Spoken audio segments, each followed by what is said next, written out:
welcome back to the gutter, the Grindhouse gutter. I'm Josh. I'm joined here with the Professor Smoke. What's up?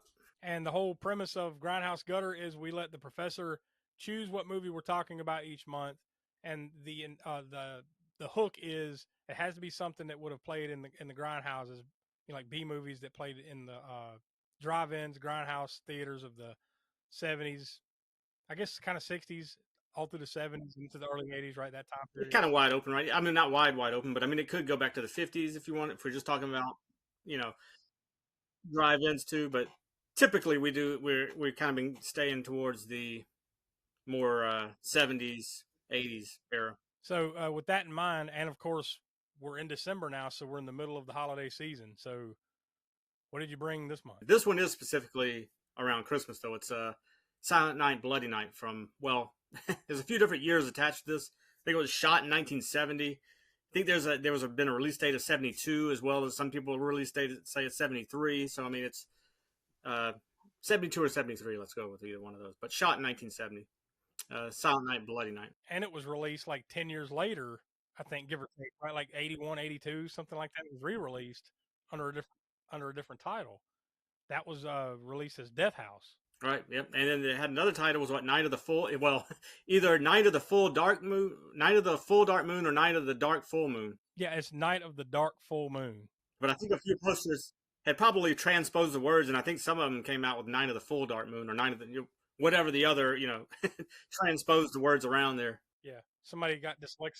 Which if you kind of put it that way and you call it like Night of the Full Dark Moon, it very much sounds like early 90s era Scandinavian black metal album. Now, this is also an interesting pull because it brings in a couple of other worlds that we had really no clue that we were bringing into this, right? Yeah. Canon. So Canon fodder, that we do over on the podcast. This was a Canon Films release, although this was pre-Golden Globus Canon. This was like Joey Friedland Canon before they bought it. Yeah, I think Golden Globus was 79, I believe, right? When they took over 79. 79, somewhere around there. Yeah. I think when they had basically took over Canon. But also one that we weren't aware of was Lloyd Kaufman. Yeah. Who I don't sure if his name is on if he's necessarily credited on all the posters or all the, or in the actual movie itself. I don't know. But he was a producer of a sort on this movie. So. And this was what I think when I looked it up, this predated Troma by I think 2 years. Yeah, the formation of Troma. So we're bringing in traumatic experience, cannon fodder, all down here in the gutter with us. In the Grindhouse gutter, yeah. It's interesting. Yeah, I knew Cannon's involvement, but I had no idea of Lloyd Kaufman's involvement. I kind of forgot about the Cannon. I mean, I've known it in the past or whatever, but I didn't really until I digging through it again. I'm like, oh yeah, okay, Silent Night, Bloody Night was Canon, or at least pre-Golden Globus Canon. But yeah, I think you told me about the Lloyd Kaufman connection. I didn't even see that on there. This is interesting though, and I will say that this movie, maybe it's just me, and you see if you kind of read some the same way. This feels a lot of it felt a lot like Black Christmas to me. Yeah, yep, and this predates that. yeah, and this is older, like a couple years, right, 2 or 3 years.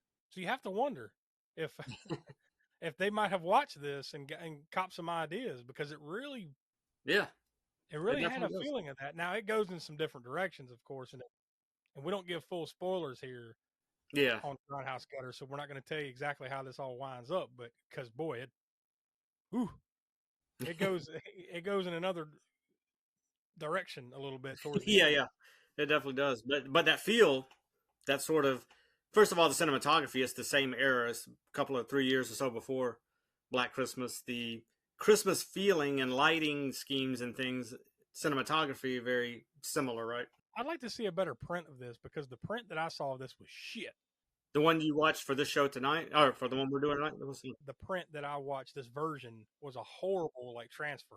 Me and Tiana watched. She's not here on the show right now, but we watched it, and we watched a better version than I have of it, because we didn't say this yet, but this movie, they failed to get the proper copyright for this movie, so anybody can pretty much release it, just like the same issue that happened with George Romero and Night of the Living Dead, right? So with the result being that all these crappy DVD companies put out their own versions of it, and I have a 50 horror movie collection of these types of movies that were probably public domain or whatever. And that one we watched a few years back, and it was terrible quality. I think it came from the not great quality VHS. And I can't remember which company that was right now off the top of my head. VHS That'd be my. I distribution. think Paragon. Paragon. It might have been Paragon. I think it was. It came off that Paragon tape, and that was not a very good print that they had for that, anyways, to begin with. So, Well, I watched this on Amazon Prime, and it was not a good print. okay. So I don't know what version of it that I watched, but I like to see it. But and I only pointed out so much with this is because it was really dark. Like in some scenes, it was almost impossible to see what the hell was going on because apparently it did get released many years later. Matter of fact, in 2013, it was released on DVD by Film Chest and by Code Red. So yeah, now it was Tubi that we watched it on, and I can verify that it was a much better version on Tubi than the version that's on the 50 greatest. Well, not 50 greatest, but 50 horror movies collection. This ain't making the 50 greatest anything collection. Yeah, yeah. It was that was like I said, the one that came off that Paragon VHS. But this one, I don't know. I'm not saying that it's pristine, but it is a much better version than that VHS dubbed. Directed by Theodore Gershuny, written by him and Jeffrey Konvitz and Ira Teller. It stars Patrick O'Neill, James Patterson, Mary Woronov. So some faces you've seen and stuff, but probably none bigger than John Carradine, though. I mean, he's a bona fide horror legend, right? Yep. Yeah. Although it is a small part, but still, it's got John Carradine in it. So at this point, he was kind of doing some of the smaller roles, right? Yeah, I think he was kind of on the low budget train. This is probably the only stuff he could kind of do at this point, but yeah, it's kind of mirroring sort of Bela Lugosi, and who also played Dracula. John Carradine is probably most known for playing Dracula in those later Universal ones, right? The House of Dracula and maybe the House of Frankenstein or whatever. Yeah, was there was a stretch, like I guess, in the 50s, but definitely by the 60s and into the early 70s, where you had these guys that had been like the horror legends or whatever. That's basically all they could do is these like lower budget horror movies anymore. So that's why you see a lot of John Carradine, Lon Chaney Jr. In the 60s, just doing some not good movies, but yeah, they needed the work. So yeah, and he didn't really have to put much effort into this one. No, he barely had any lines. For some reason, he's like which is never explained. I don't think, right? Like why he is not a mute, but he can't talk.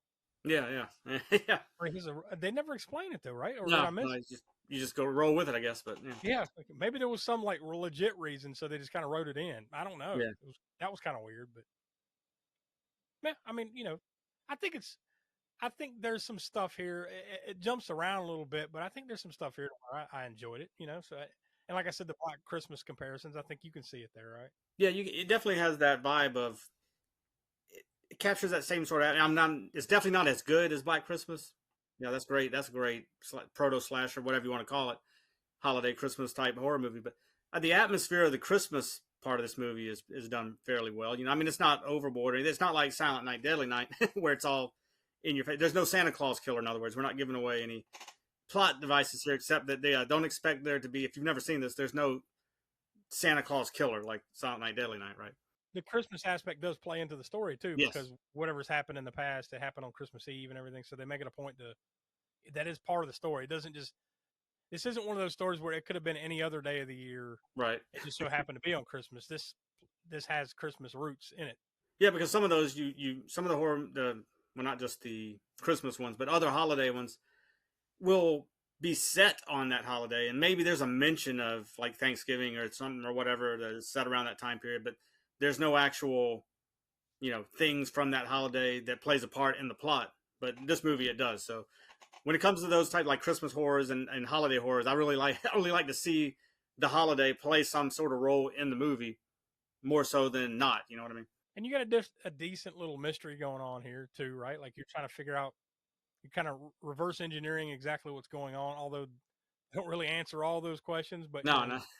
You're satisfied enough at the end, I guess. Yeah, you get a reveal of a sort of which is kind of cool, a little twist or whatever. A couple of messed up twists and reveals there for them. And you get some cool scenery. I like the house, and I forget the house now. It's a historic house in I believe it's in Massachusetts. The Peeler House, I believe it is. But yeah, they shot those scenes inside that house, and that's very, very cool. I just looked it up. It's the James W. Beekman House in Oyster Bay. Oyster Bay, New York. Okay. What we do here on Grindhouse Gutter is we let you give it a Grindhouse Gutter rating, and then you give out. We don't do stars. We do whatever genre of movie it is. So since this was a horror movie, you're going to give out cleavers, and that's 0 through 5 cleavers. That'll be your rating for the movie. But the Grindhouse Gutter rating is 0 through 10. Basically, the best way we describe it is what makes it grindhousey, what makes it kind of what you would expect from this type of movie. So, with that being said, what's your gutter rating? Gutter rating I'm going to go for this one is I'm going to go 6 out of 10 on this one. It's not, for one thing, some people like maybe expecting to watch this after the fact, and you've heard that this is a Grindhouse movie. It's a Christmas horror movie or whatever, and it's 1972 or 3, depending on which year you've heard it. So maybe you're expecting a little bit of exploitation, violence, and all this, and you do get a little bit of exploitation, violence, and stuff, but it doesn't go overboard. It doesn't. There's not so much gore as there is blood, right? In some of the scenes, there's an axe. There's one scene in there where there's a pretty good amount. I mean, it's not crazy. It's not balls to the wall gore, but it's still like, oh, okay. Well, yeah. Doing this. Yep, and that's mainly the main scene that gets the the highest out of this. This pushing that 6 up there. The other scenes, like I said, it's an interesting movie to watch. It's a cool movie to watch around Christmas time. Cool settings, locations, and whatnot. And then that twist, you get a little bit of a twist. That also kind of plays into the Grindhouse rating on it, because it's very grindhousey. What happens there? I mean, it's I could say another movie that it reminds me of, but that would be giving away sort of anybody who's seen that movie and hasn't seen this one will probably get where the ending's going. So I won't mention that one until we get to it on the Grindhouse Gutter down the road. Then I'll mention the kind of correlation there between this and another movie, and its reveal or whatever. So, but yeah, it's got some violence, not overboard in that department, but enough, and some cool settings, and that sort of twist reveal ending kind of thing. So all those kind of add to that Grindhouse score, and again a 6 for that one. So how many cleavers do you want to give it then? The final rating. Cleavers, I'm gonna go 2 3/4 cleavers on this one. I think it's good. It's not great, It's not gonna be probably not gonna be anybody's favorite Christmas horror movie out there, but it is definitely serviceable for a movie at this time of year if you haven't seen it yet. Would it be fair to say if you call Black Christmas a proto slasher, then this is a proto slasher? Because I mean, it really does. I mean, it sets the table for slashers, right? I mean, like, yeah. This would be an early example because it's definitely a slasher. Yeah, I think it definitely falls in there. People mince words over that is the slasher thing versus the proto slasher thing. I guess if you're starting with slasher movies being basically Halloween, then everything else coming before that, it's proto slasher. There's a lot of them in there, but maybe Psycho being an early example of one. And then, of course, I mean, there's other derivatives of Psycho. There were plenty of those hammered at a few of those themselves that we'll get to, or that we have gotten to, kind of a few of them maybe. And then, yeah, you get the holiday ones like this and Black Christmas. So very much a proto slasher. It's got a sort of a gloved killer, right? I mean, there's twists and things going on here, let's say, but a lot of the scenes you'll see in here leading up to the ending is somebody gloved killer type, which you don't see his face or anything, doing the killings in a slasher kind of environment of sorts. You don't get the crazy, you don't get the extreme end of the violence, but you do get some blood and gore, a little bit of gore in there too. So next month, if you've listened to one of our latest episodes, we just did a spotlight. We talked about the fact that we're going to be doing a winter event this year. Normally we save our big crossover events for the summer, and we're still going to do that. We'll announce plans for what that's going to be later on, but we've decided to do one for the winter. So basically sometime, we haven't pegged down the exact date, but sometime in January and then all through the month of February leading up to March, we're going to be doing an event we're going to call Polar Predators, where essentially it's going to be all about Yetis, snow monsters. You get the point, right? Winter beasts, yeah. Yeah, winter beast, however you want to frame it, right? So with that being said, the next trip to the gutter will be during the Polar Predators event. So with that in mind, what selection are you going to go with next month? Yeah, we're going to go with a movie from 1974 dealing with Yetis, or a Yeti, and that is Shriek of the Mutilated. This is one that I've know the title, but I've never watched it. Not that I recall. So yeah, it's one that I haven't seen since. I've never owned it on any format, and I've only seen it once in a video rental back in the late '80s, I guess, or so. So it'll be not new, but it'll be an experience I haven't seen in a while, so I'm looking forward to it too. So yeah, there we go. Next month, Polar Predators brings itself to the gutter with Shriek of the Mutilated from 1974. So for Tiana and Donnie, who couldn't be with us, that's the Professor Smoke. I'm Josh. We are from the All American Spook Show podcast, which new episodes come out every Monday at 6 p.m. East. And we also encourage you to hang out here on the YouTube channel. You'll find series such as Video Vortex, Hammer Horror and Order. So lots of stuff to go check out here on the channel. So we'll see you next month.